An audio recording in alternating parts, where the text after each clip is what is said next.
नरेंद्र मोदी मन की बात कार्यक्रम को संबोधित कर रहे हैं। सीधे ले चलते हैं कार्यक्रम में। होती है, लेकिन इस बार हम एक सप्ताह पहले चौथे रविवार के बजाय तीसरे रविवार को ही मिल रहे हैं, क्योंकि अगले सप्ताह रविवार के दिन ही गणतंत्र दिवस है। मैं सभी देशवासियों को गणतंत्र दिवस की अग्रिम शुभकामनाएं देता हूं। साथियों, इस बार का गणतंत्र दिवस बहुत विशेष है। ये भारतीय गणतंत्र की 75वीं वर्षगांठ है। इस वर्ष संविधान लागू होने के 75 साल हो रहे हैं। मैं संविधान सभा के उन सभी महान व्यक्तित्वों को नमन करता हूं जिन्होंने हमें हमारा पवित्र संविधान दिया। संविधान सभा के दौरान अनेक विषयों पर लंबी लंबी चर्चाएं हुई।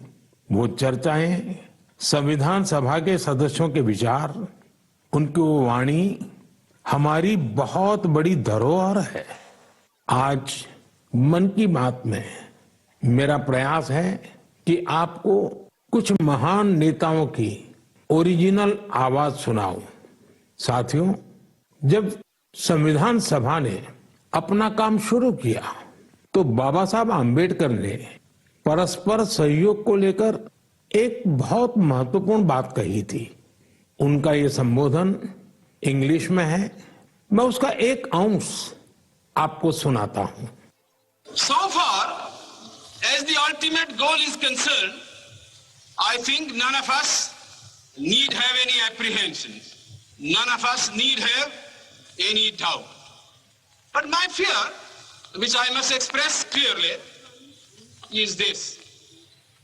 Our difficulty, as I said, is not about the ultimate future.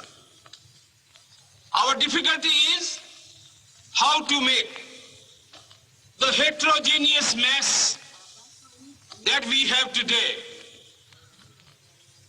take a decision in common and march in a cooperative way on that road which is bound to lead us to unity. Our difficulty is not with regard to the ultimate. Our difficulty is with regard to the beginning. साथियों, बाबा साहब इस बात पर जोर दे रहे थे कि संविधान सभा एक साथ एक मत हो और मिलकर सर्वहित के लिए काम करे। मैं आपको संविधान सभा की एक और ऑडियो क्लिप सुनाता हूं। ये ऑडियो डॉक्टर राजेंद्र प्रसाद जी का है, जो हमारी संविधान सभा के प्रमुख थे। आइए डॉक्टर राजेंद्र प्रसाद जी को सुनते हैं। हमारा इतिहास बताता है और हमारी संस्कृति सिखाती है कि हम शांति प्रिय हैं और रहें। हमारा साम्राज्य, हमारी फतेह दूसरे तरह की रही है। हमने दूसरों को जंजीरों से, चाहे वो लोहे की हो या सोने की, कभी नहीं बांधने की कोशिश की।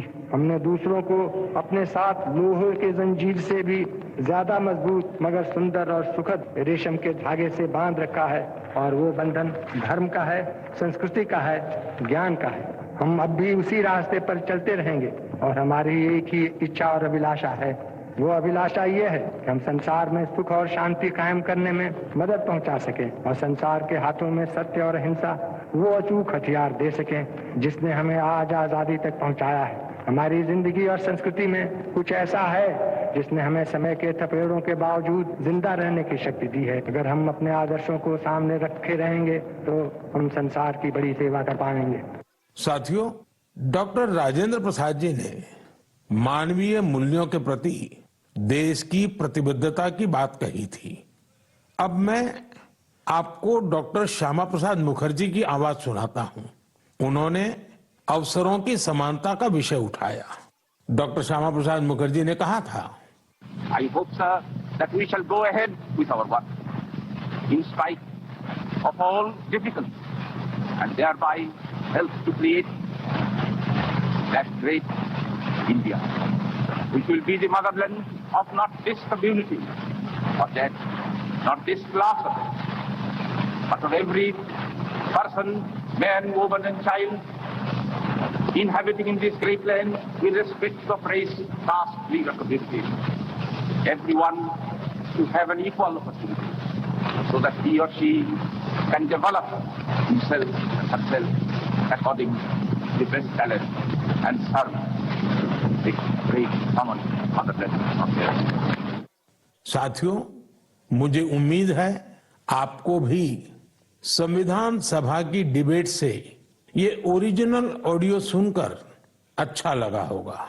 हम देशवासी को इन विचारों से प्रेरणा लेकर ऐसे भारत के निर्माण के लिए काम करना है जिस पर हमारे संविधान निर्माताओं को भी गर्व हो।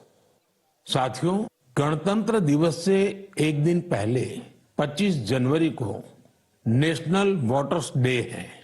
ये दिन इसलिए अहम है क्योंकि इस दिन भारतीय निर्वाचन आयोग की स्थापना हुई थी। इलेक्शन कमीशन, हमारे संविधान निर्माताओं ने संविधान में हमारे चुनाव आयोग को लोकतंत्र में लोगों की भागीदारी को बहुत बड़ा स्थान दिया है। देश में जब 1951-52 में पहली बार चुनाव हुए तो कुछ लोगों को संशय था कि क्या देश का लोकतंत्र जीवित रहेगा, लेकिन हमारे लोकतंत्र ने सारी आशंकाओं को गलत साबित किया। आखिर भारत मदर ऑफ डेमोक्रेसी है। बीते दशकों में भी देश का लोकतंत्र सशक्त हुआ है, समृद्ध हुआ है। मैं चुनाव आयोग का भी धन्यवाद दूंगा जिसने समय समय पर हमारी मतदान प्रक्रिया को आधुनिक बनाया है, मजबूत किया है। आयोग ने जनशक्ति को और शक्ति देने के लिए तकनीकी शक्ति का उपयोग किया। मैं चुनाव आयोग को निष्पक्ष चुनाव के उनके कमिटमेंट के लिए बधाई देता हूं। मैं देशवासियों से कहूंगा कि वो ज्यादा से ज्यादा संख्या में अपने मत के अधिकार का उपयोग करें, हमेशा करें और देश के डेमोक्रेटिक प्रोसेस का हिस्सा भी बने और इस प्रोसेस को सशक्त भी करें। मेरे प्यारे देशवासियों, प्रयागराज में महाकुंभ का श्री गणेश हो चुका है। चिरस्मरणीय जन सैलाब, अकल्पनीय दृश्य और समता समरसता का असाधारण संगम। इस बार कुंभ में कई दिव्य योग भी बन रहे हैं। कुंभ का ये उत्सव विविधता में एकता का उत्सव मनाता है। संगम की रेती पर पूरे भारत के, पूरे विश्व के लोग जुड़ते हैं। हजारों वर्षों से चली आ रही इस परंपरा में कहीं भी कोई भेदभाव नहीं, जातिवाद नहीं। इसमें भारत के दक्षिण से लोग आते हैं, भारत के पूर्व और पश्चिम से लोग आते हैं। कुंभ में गरीब अमीर सब एक हो जाते हैं। सब लोग संगम में डुबकी लगाते हैं, एक साथ भंडारों में भोजन करते हैं, प्रसाद लेते हैं। तभी तो कुंभ एकता का महाकुंभ है। कुंभ का आयोजन हमें ये भी बताता है कि कैसे हमारी परंपराएं पूरे भारत को एक सूत्र में बांधती हैं। उत्तर से दक्षिण तक मान्यताओं को मानने के तरीके एक जैसे ही हैं। एक तरफ प्रयागराज, उज्जैन, नासिक और हरिद्वार में कुंभ का आयोजन होता है, वैसे ही दक्षिण भूभाग में गोदावरी, कृष्णा, नर्मदा और कावेरी नदी के तटों पर पुष्करम होते हैं। ये दोनों ही पर्व हमारी पवित्र नदियों से, उनकी मान्यताओं से जुड़े हुए हैं। इसी तरह कुंभकोणम से तिरुक्कड़ियूर, कुड़वासल से तिरुचेरै अनेक ऐसे मंदिर हैं जिनकी परंपराएं कुंभ से जुड़ी हुई हैं। साथियों, इस बार आप सब ने देखा होगा कि कुंभ में युवाओं की भागीदारी बहुत व्यापक रूप में नजर आती है। और ये भी सच है कि जब युवा पीढ़ी अपनी सभ्यता के साथ गर्व के साथ जुड़ जाती है तो उसकी जड़ें और मजबूत होती हैं और तब उसका स्वर्णिम भविष्य भी सुनिश्चित हो जाता है। हम इस बार कुंभ के डिजिटल फुटप्रिंट्स भी इतने बड़े स्केल पर देख रहे हैं।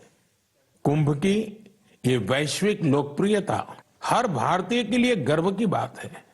साथियों, कुछ दिन पहले ही पश्चिम बंगाल में गंगा सागर मेले का भी विहंगम आयोजन हुआ है। संक्रांति के पावन अवसर पर इस मेले में पूरी दुनिया से आए लाखों श्रद्धालुओं ने डुबकी लगाई है। कुंभ, पुष्करम और गंगा सागर मेला हमारे ये पर्व हमारे सामाजिक मेलजोल को, सद्भाव को, एकता को बढ़ाने वाले पर्व है। ये पर्व भारत के लोगों को भारत की परंपराओं से जोड़ते हैं और जैसे हमारे शास्त्रों ने संसार में धर्म, अर्थ, काम, मोक्ष चारों पर बल दिया है, वैसे ही हमारे पर्वों और परंपराएं भी आध्यात्मिक, सामाजिक, सांस्कृतिक और आर्थिक हर पक्ष को भी सशक्त करते हैं। साथियों, इस महीने हमने पौष शुक्ल द्वादशी के दिन रामलला के प्राण प्रतिष्ठा पर्व की पहली वर्षगांठ मनाई है। इस साल पौष शुक्ल द्वादशी 11 जनवरी को पड़ी थी। इस दिन लाखों राम भक्तों ने अयोध्या में रामलला के साक्षात दर्शन कर उनका आशीर्वाद लिया। प्राण प्रतिष्ठा की ये द्वादशी भारत की सांस्कृतिक चेतना की पुनः प्रतिष्ठा की द्वादशी है। इसलिए पौष शुक्ल द्वादशी का ये दिन एक तरह से प्रतिष्ठा द्वादशी का दिन भी बन गया है। हमें विकास के रास्ते पर चलते हुए ऐसे ही अपनी विरासत को भी सहेजना है, उनसे प्रेरणा लेते हुए आगे बढ़ना है। मेरे प्यारे देशवासियों, 2025 की शुरुआत में ही भारत ने अंतरिक्षीय क्षेत्र में कई ऐतिहासिक उपलब्धियां हासिल की हैं।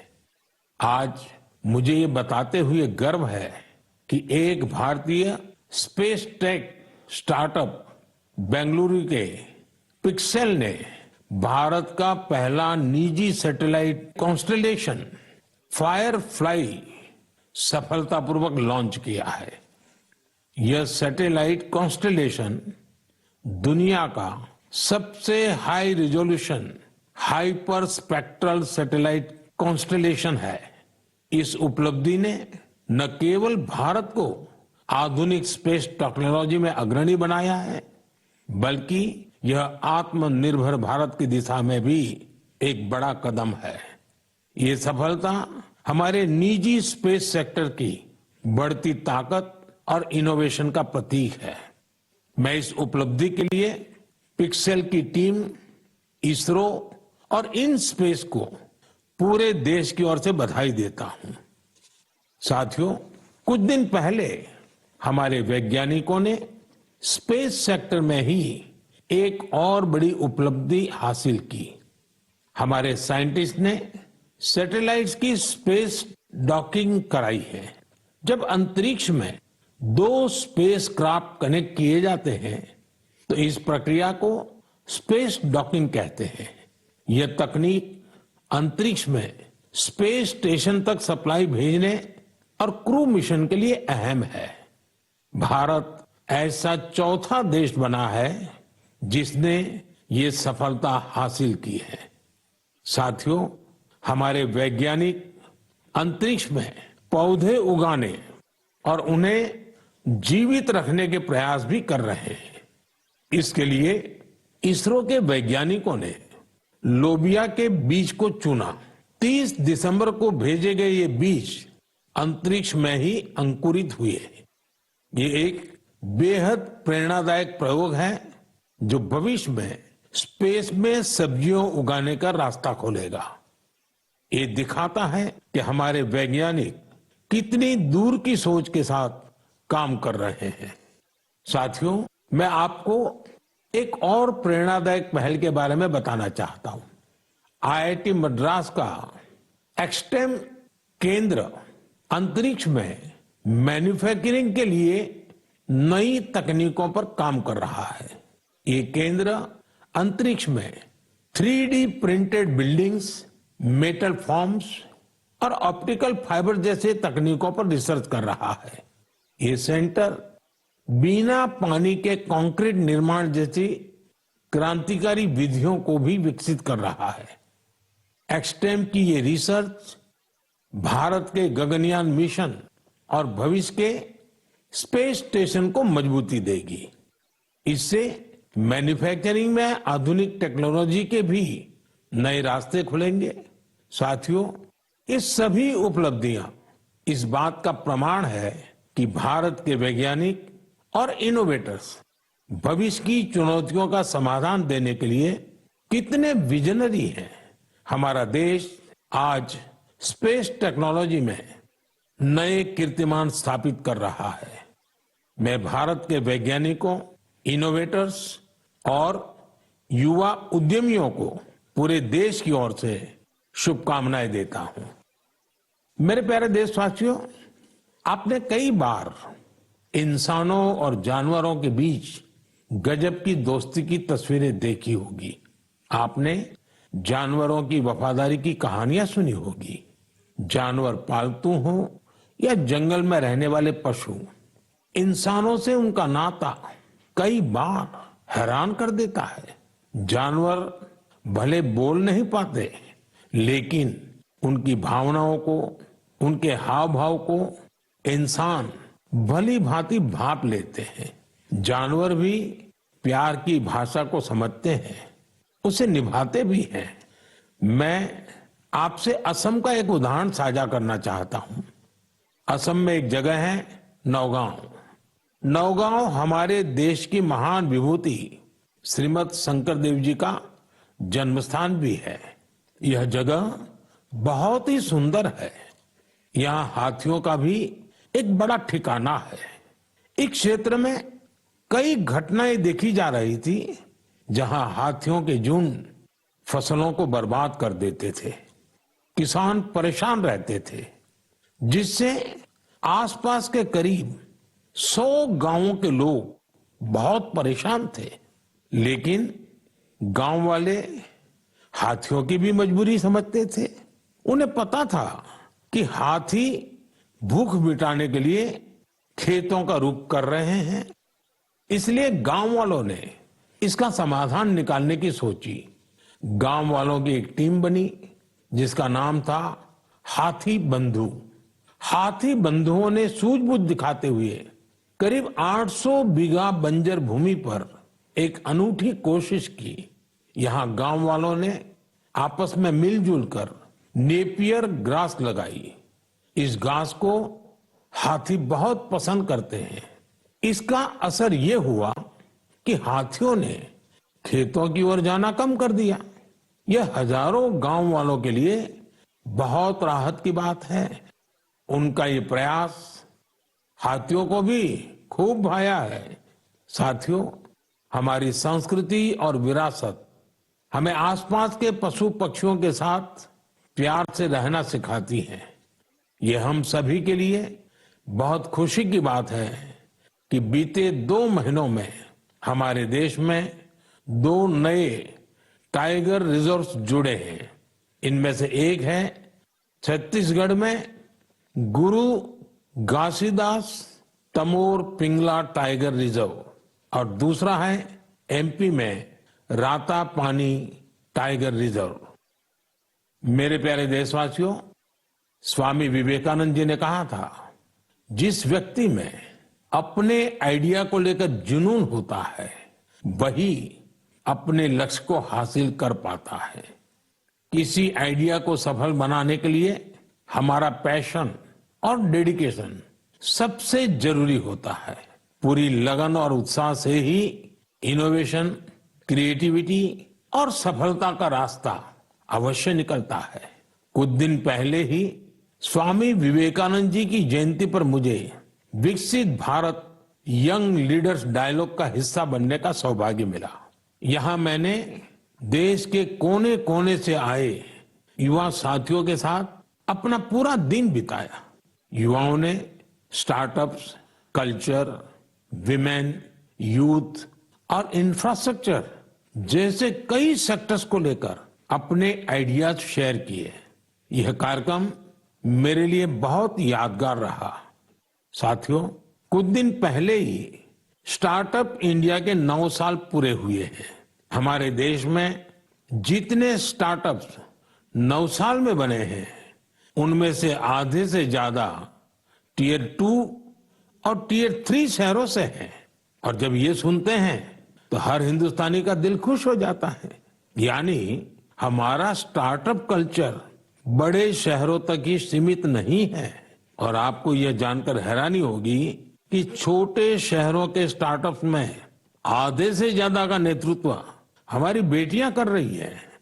जब यह सुनने को मिलता है कि अंबाला, हिसार, कांगड़ा, चेंगलपट्टू, बिलासपुर, ग्वालियर और वाशिम जैसे शहर स्टार्टअप्स के सेंटर बन रहे हैं तो मन आनंद से भर जाता है।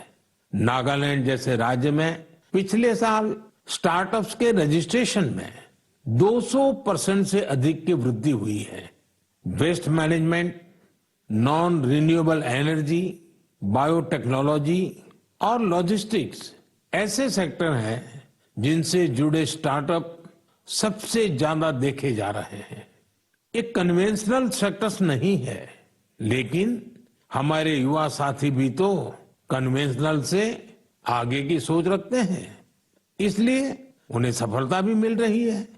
साथियों, 10 साल पहले जब कोई स्टार्टअप के क्षेत्र में जाने की बात करता था तो उसे तरह तरह के ताने सुनने को मिलते थे।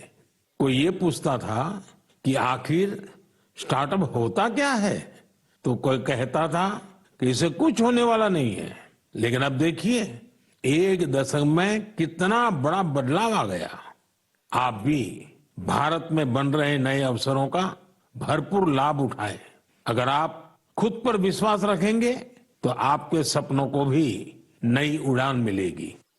मेरे प्यारे देशवासियों, नेक नियत से निस्वार्थ भावना के साथ किए गए कामों की चर्चा दूर सुदूर पहुंच ही जाती है। और हमारा मन की बात तो इसका बहुत बड़ा प्लेटफॉर्म है। हमारे इतने विशाल देश में दूर दराज भी अगर कोई अच्छा काम कर रहा होता है, कर्तव्य भावना को सर्वोपरि रखता है, तो उसके प्रयासों को सामने लाने का ये बेहतरीन मंच है।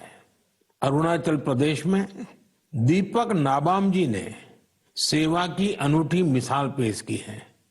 दीपक जी यहाँ लिविंग होम चलाते हैं, जहाँ मानसिक रूप से बीमार, शरीर से असमर्थ लोगों और बुजुर्गों की सेवा की जाती है। यहाँ पर ड्रग्स की लत के शिकार लोगों की देखभाल की जाती है। दीपक नाबाम जी ने बिना किसी सहायता के समाज के वंचित लोगों, हिंसा पीड़ित परिवारों और बेघर लोगों को सहारा देने का अभियान शुरू किया। आज उनकी सेवा ने एक संस्था का रूप ले लिया है। उनकी संस्था को कई अवार्ड से भी सम्मानित किया गया है। लक्षद्वीप के कवरत्ती द्वीप पर नर्स के रूप में काम करने वाली के हिडुम्बी जी, उनका काम भी बहुत प्रेरित करने वाला है। आपको ये जानकर हैरानी होगी कि वो 18 वर्ष पहले सरकारी नौकरी से रिटायर हो चुकी हैं, लेकिन आज भी उसी करुणा और स्नेह के साथ लोगों की सेवा में जुटी हैं जैसे वो पहले करती थी। लक्षद्वीप के ही केजी मोहम्मद जी के प्रयास ये भी अद्भुत है। उनकी मेहनत से मिनिकॉय द्वीप का मरीन इकोसिस्टम मजबूत हो रहा है। उन्होंने पर्यावरण के प्रति लोगों को जागरूक करने के लिए कई गीत लिखे हैं। उन्हें लक्षद्वीप साहित्य कला अकादमी की तरफ से बेस्ट फोक सॉन्ग अवार्ड भी मिल चुका है। केजी मोहम्मद रिटायरमेंट के बाद वहां के म्यूजियम के साथ जुड़कर भी काम कर रहे हैं। साथियों, एक और बड़ी अच्छी खबर अंडमान और निकोबार द्वीप समूह से भी है। निकोबार जिले में वर्जिन कोकोनट ऑयल को हाल ही में जीआई टैग मिला है। वर्जिन कोकोनट ऑयल, उसको जीआई टैग के बाद एक और नई पहल हुई है। इस ऑयल के उत्पादन से जुड़ी महिलाओं को संगठित कर सेल्फ हेल्प ग्रुप बनाए जा रहे हैं।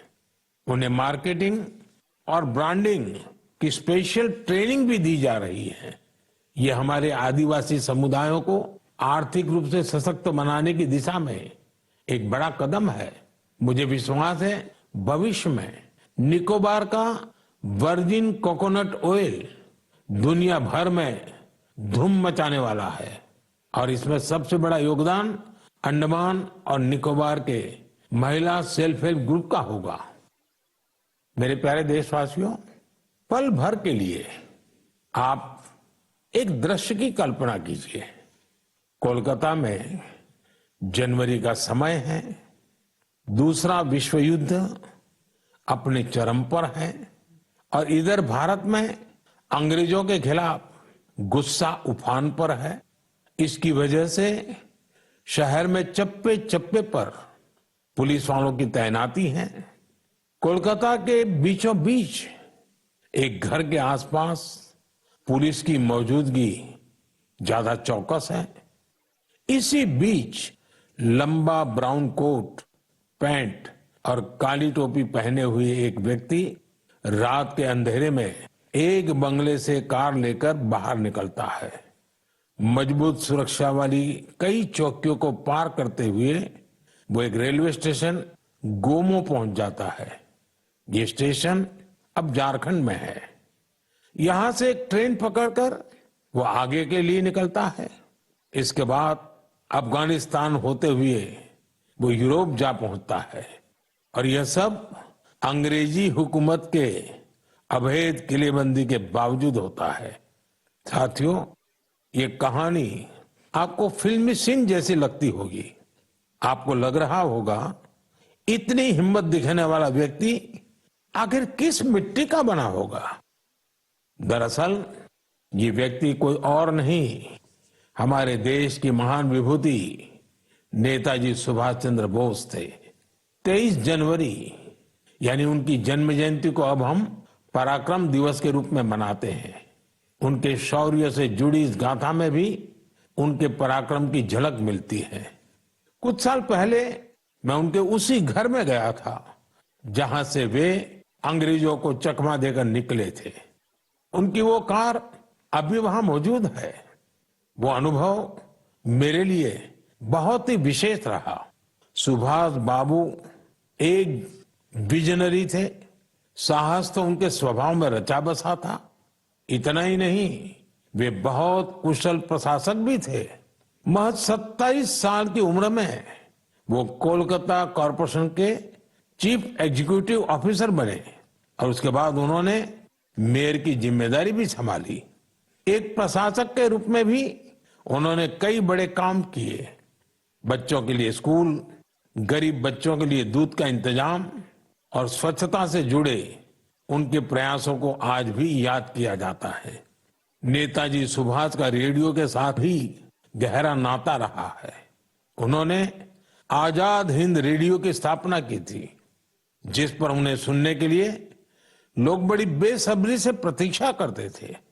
उनके संबोधनों से विदेशी शासन के खिलाफ लड़ाई को एक नई ताकत मिलती थी। आजाद हिंद रेडियो पर अंग्रेजी, हिंदी, तमिल, बांग्ला, मराठी, पंजाबी, पश्तो और उर्दू में न्यूज बुलेटिन का प्रसारण होता था। मैं नेताजी सुभाष चंद्र बोस को नमन करता हूं। देश भर के युवाओं से मेरा आग्रह है कि वे उनके बारे में अधिक से अधिक पढ़ें और उनके जीवन से निरंतर प्रेरणा ले। साथियों, मन की बात का ये कार्यक्रम हर बार मुझे राष्ट्र के सामूहिक प्रयासों से, आप सबकी सामूहिक इच्छा शक्ति से जोड़ता है। हर महीने मुझे बड़ी संख्या में आपके सुझाव, आपके विचार मिलते हैं और हर बार इन विचारों को देखकर विकसित भारत के संकल्प पर मेरा विश्वास और बढ़ता है।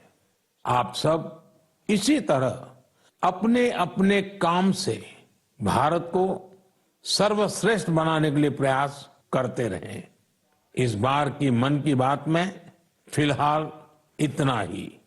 अगले महीने फिर मिलेंगे। भारतवासियों की उपलब्धियां, संकल्पों और सिद्धियों की नई गाथाओं के साथ। बहुत बहुत धन्यवाद।